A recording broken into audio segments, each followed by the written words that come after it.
You're standing at the edge of a gorilla enclosure, and a 3-year-old boy has just fallen 18 feet onto concrete. He's unconscious. He's alone, and the only thing moving toward him is 160 pounds of wild gorilla. Every instinct in the crowd screams that. This is the moment before a tragedy.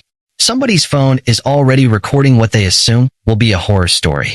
And then the gorilla does something that doesn't match anything anyone in that crowd was prepared to witness. She kneels down. She picks the boy up, gently, the way you'd lift something that might break. She cradles him against her chest, shielding him from the other gorillas circling closer. And she carries him toward the access door where paramedics are waiting. So here's the question this raises. And it's simpler than it sounds. Do wild animals actually try to save human lives? Or are we the ones inventing the meaning afterward? Most people assume the answer is obvious. Dogs bark to warn you. Dolphins push drowning swimmers to shore. Elephants remember kindness and repay it. It's the plot of 100 nature documentaries and 1,000 campfire stories. But when you actually go looking for what happened, in the raw footage, the field notes, the necropsy reports, the truth is stranger and far more unsettling than the folklore. Because in most of these cases, the animal had absolutely nothing to gain. That gorilla, her name was Binti Jua, was 7 years old, hand-raised by zookeepers who had trained her, almost as an afterthought, to carry a stuffed doll the way a mother carries an infant. Nobody had trained her for this. There was no reward waiting for her at that door. Primatologists who reviewed the footage afterward, including Franz de Waal at Emory University, pointed out something colder and more interesting than a Disney moral. Binti Jua wasn't improvising kindness. She was executing behavior her species already had, wired in, for a member of her own troop. The unsettling part isn't that she helped a human child. It's that, in the 8 seconds it took her to decide, her brain didn't seem to register the difference. Which raises the obvious question. If the line between one of us and one of them can dissolve that fast in a gorilla's mind, how thin was that line to begin with? Most people think animal rescue stories are really just about intelligence. That only the smartest species, the ones closest to us, are capable of this. That's not quite right.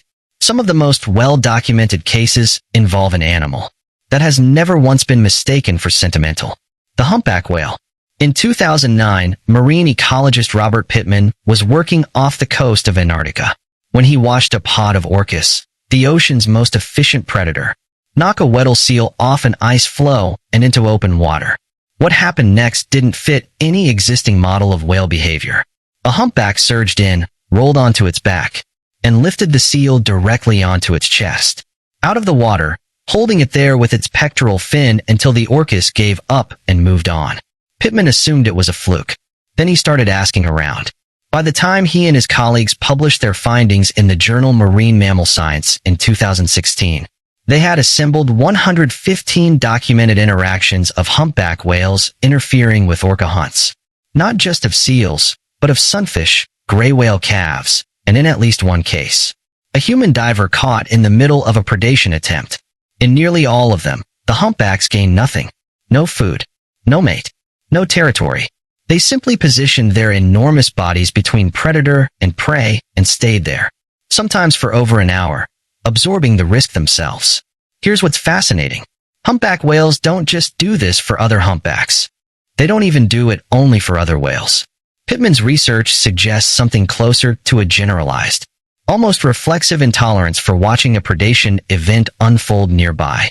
A rule that seems to fire regardless of species. Scientists still debate why. Some call it a misfiring of parental instinct, a maternal circuit triggered by any small creature in distress. Others aren't ready to rule out something closer to what we'd call, in ourselves, empathy. The data cannot fully explain it. And that gap, the space between what we can measure and what we're watching, is exactly where this story gets uncomfortable. Because it means the rescue instinct might not be rare at all. It might be sitting quietly, unnoticed, in creatures we never bothered to ask. Consider what happened off the coast of Whangarei, New Zealand, in 2004. A group of lifeguards, Rob Howes, his daughter, and 3 friends, were open water swimming when a pod of dolphins suddenly closed in around them, herding them into a tight circle and slapping the water with their tails. The swimmers assumed the dolphins were simply being playful until Howes looked down and saw Less than 3 meters away, a 9-foot great white shark moving beneath them. The dolphins didn't leave. For 40 minutes, they held their formation, circling the swimmers in a tight defensive ring, until the shark eventually lost interest and drifted off. Marine biologists who later reviewed the account noted that this kind of mobbing behavior, usually reserved for defending dolphin calves against sharks, had simply been extended, without apparent hesitation, to include humans. Most people hear a story like this and assume dolphins simply like people. That's the comforting version. The less comforting version, the one researchers actually take seriously, is that the dolphins likely weren't thinking about the swimmers as a separate, special case at all. They were running the same defensive program they'd run for any vulnerable creature caught in open water near a predator. The swimmers weren't rescued because they were human. They were rescued because, for 40 minutes, a pod of dolphins simply couldn't tell the difference. Sit with that for a second. Because if that's true, then what we call rescue isn't really a decision an animal makes about us. It's a default setting that happens to include us, the same way it includes a seal, a calf, a member of their own pod.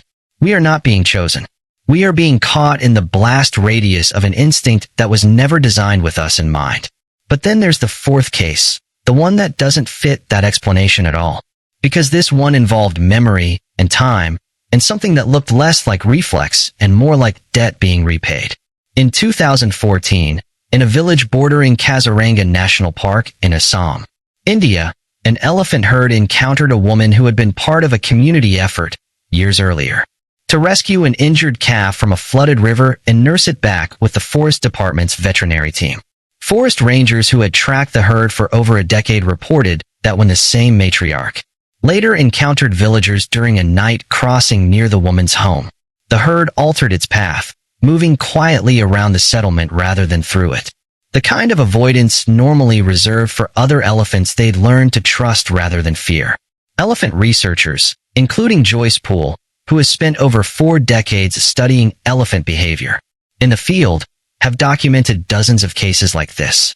Elephants that appear to recognize specific humans years later, that alter aggressive behavior around people who once helped them, that in a handful of extraordinary incidents have been seen standing guard over injured or unconscious humans, keeping other animals away until help arrived. This is where the story stops being about instinct and starts being about something closer to relationship.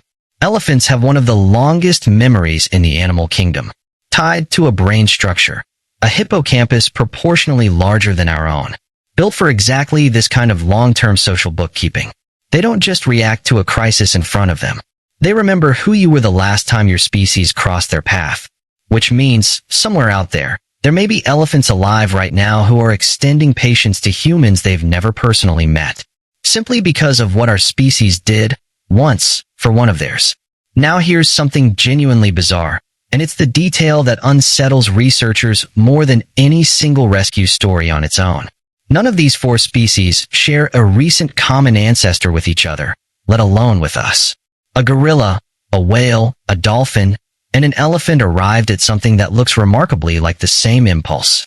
Protect the small, protect the injured, protect the one who cannot protect itself. Through 4 completely independent evolutionary paths.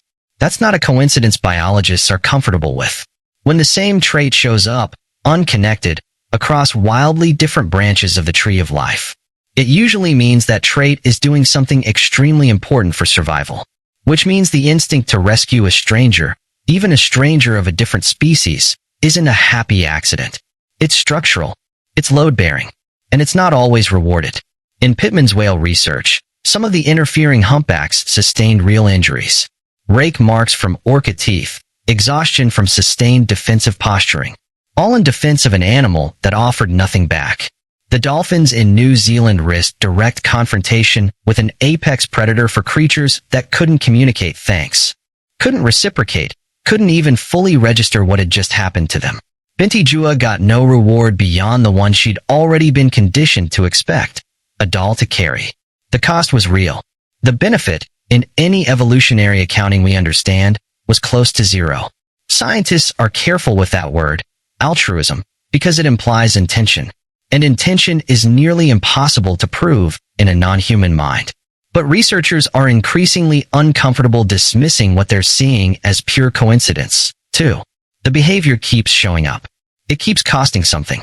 And it keeps happening in species with no shared history, no shared language, and, until the moment it happens, no shared stake in each other's survival at all. So maybe the real discovery isn't that animals sometimes rescue humans. Maybe it's that the boundary we've built between us and them, the one we use to justify almost everything, from what we eat to what we cage to what we clear from the land, was never as solid on their side as it is on ours. We drew that line. They may never have drawn it at all. Go back to that gorilla enclosure. 8 seconds. A boy on the concrete, and a decision that had to be made faster than language. Faster than reasoning. Faster than anything we'd call a choice.